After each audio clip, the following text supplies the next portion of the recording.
Welcome back to Tack and Track. I'm Brad, and this is the Dirt Dobber. You may have seen it looking a little bit better than it does now, so let's roll some footage, take a look at what happened before we start tearing this thing apart and see how much damage we have done.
Make all the demons quiet, yeah. We were built to thrive, yeah. I think that we've all had enough. What keeps you up at night, yeah. Alright, so right here we can see a little bit of the green from that 13L car. You can see some down here, but both the fenders were still intact on the car. However, this frame rail should be straight right about here, and you can see, I mean, it's got a massive bow in this side. Now we've cut out everything up front here out of the car already. Front core support, we had to cut the frame over here. You can actually see where we have already cut it, and you can see right here we have a big kink.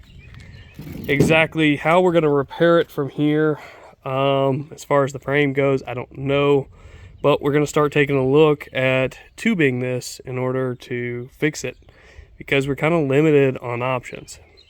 If we go over here, this is kind of a big one here. This is actually a motor mount that holds that in place, and it is stretched pretty badly.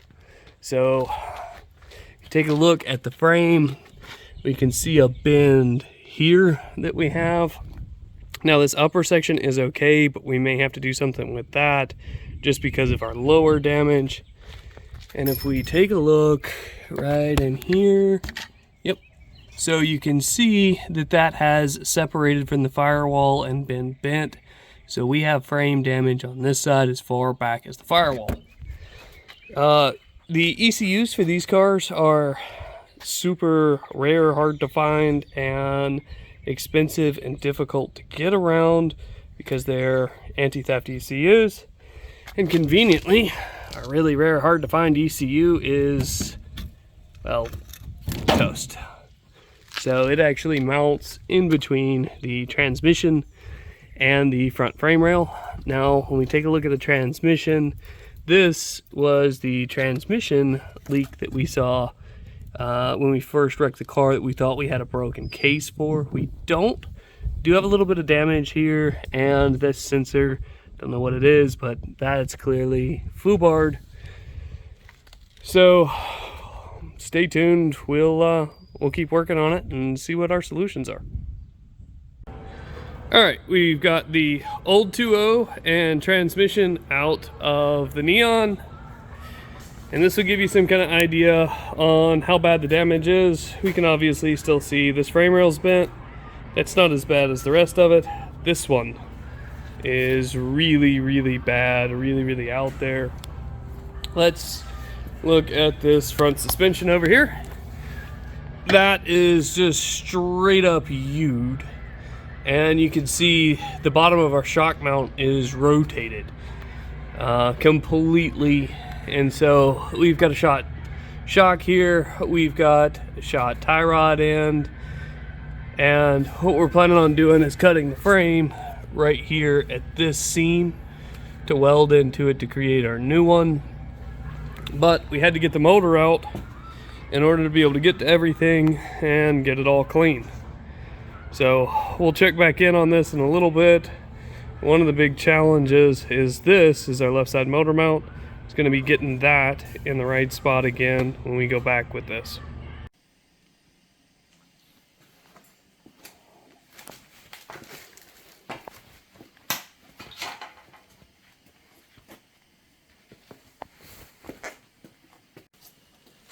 Alright, so before we get started here on taking this engine apart, let's kind of look at what we've got going on here. Now, this coming out of a junkyard, we didn't expect perfection, but we've got a broken cam position sensor here. This did come out of a manual car, so we're going to have to get the pressure plate, clutch, flywheel assembly off these. This was also an EGR motor. Our car, of course, doesn't have EGR, so we'll have to get that EGR off. And nothing looked all that terrible, and this came from a wrecked PT Cruiser, so we knew the motor was running and driving at least at the time of the accident. Now, initially, we didn't see a whole lot. I mean, there's a whole lot of nastiness that we expect from a junkyard engine here. But the unexpected is in here. And let me get a flashlight so you guys can see that. Alright, so back with the flashlight, and you can see it. The intake manifold on this car was cracked, which allowed water to get inside of our cylinder heads here. So we have rust built up on the valves, which is extremely unfortunate because that means we're going to have to pop this motor open, take it all the way apart, clean everything, and put it back together again. Now, because we are racing this in a stock engine class, we can swap the motor from the 2.0 to this 2.4. What we can't do is modify this engine in any way. So we're going to have to put this back together just the way it came out of the car. Alright, so we've got all the accessories stripped off of the engine, the wiring harness off, intake and exhaust manifolds, the front timing chain cover, and the valve cover off. Spoiler alert, I did check these plugs before we started this. It's one of the reasons I knew we needed to do this. I'm sure everybody knows, but just as an FYI, and if you don't know, it's always useful to put your bolts back where you got them or put them in a Ziploc bag and label them. I put everything back. This isn't an engine I'm horribly familiar with. I've never worked on one of these before. I never thought I'd be working on a PT Cruiser engine. So as we look at the plugs, they all look pretty good. Nothing really surprising there. And there is some really good signs of hope for this engine. If we look down here inside of the top of the head, it's really actually very clean.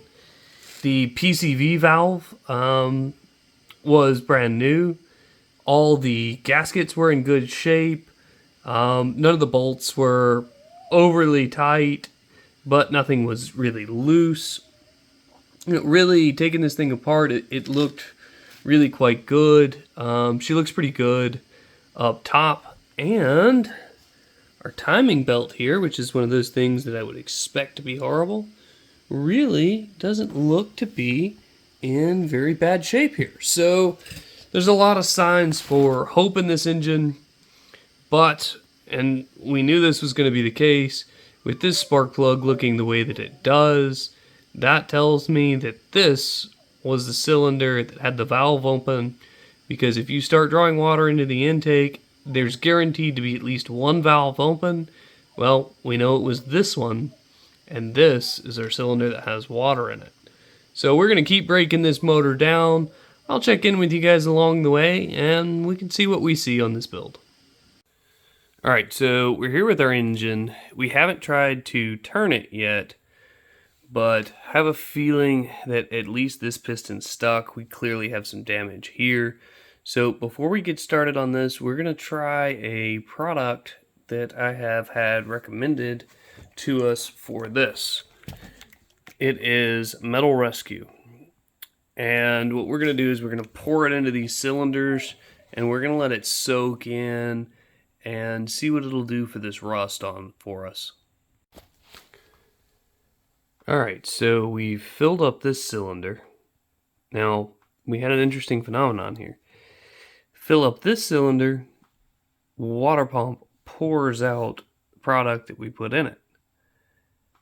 I don't know exactly what we've got going on here, but that can't be good. Alright, so found where our cylinder leak is, and if you look, that wall is completely blown out on the cylinder. So this motor is completely shot. So we're going to find another engine and start all back over on this project. But we can check out how well the Metal Rescued work.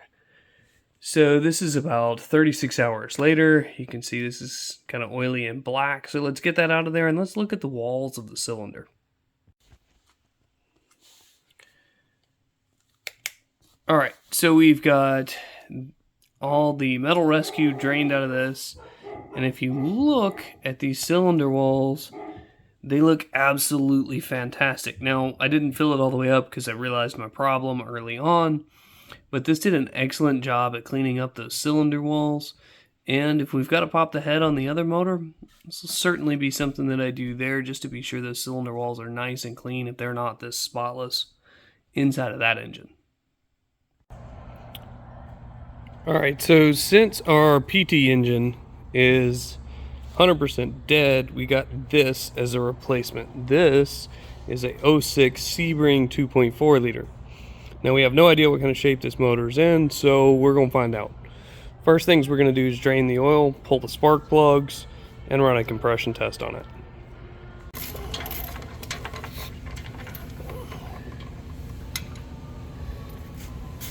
Well, that looks good at least.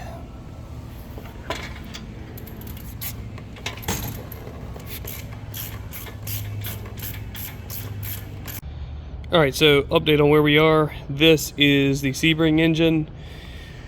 We've gotten the whole front torn off of it. Now, we are still going to have to pull this cover here that has the oil filter on it, swap this for the one that's on the PT, but in order to do that, we need a puller to get that off, and I just simply didn't bring it with me.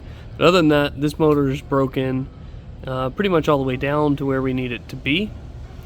We're going to have to swap this front cover with the PT Cruiser front cover, the oil pan and oil pickup with the PT Cruiser oil pan, oil pickup. I'm going to swap the cam gears just because these don't look as good as the other one. We've got a fresh water pump to go on. We've got all fresh timing that we still have to do, and then we're going to have to swap over some of the PT brackets for things like the alternator, which goes right here, across. And then we're going to have to use some of the PT Cruiser motor mounting brackets for the front. But that's where we are with this engine. Here's all the stuff that kind of came off of it. And then over here we have the 2.0 out of the car. We've got the wiring harness off of this engine. We've got the engine separated from the transmission. Torque converter's still on this engine here, but we can take that off tomorrow, and that way we can mount them back to each other. This is the wiring harness off of the Neon. Left the alternator connected, starter connected, everything as connected as it could be. And if you notice, this harness is color code labeled. Green, orange, purple, blue, yellow and white, purple, yellow, red. And I took a little video as I did this for myself so I can kind of know exactly where all these plugs go, so we don't have to worry about wiring this as we go back together. So that's all the parts taken off the Neon. This is the front timing chain cover, the top motor mount bracket off the PT, the pulley off the PT, which we need to put on there, oil pan, oil pickup off the PT, the PT head, and just some generic PT parts here, so we can Frankenstein this motor back together and get her in the car. Alright, update. The Stratus motor now has all new timing components inside of it, new water pump, a few new gaskets up front. We've mounted the PT Cruiser alternator brackets.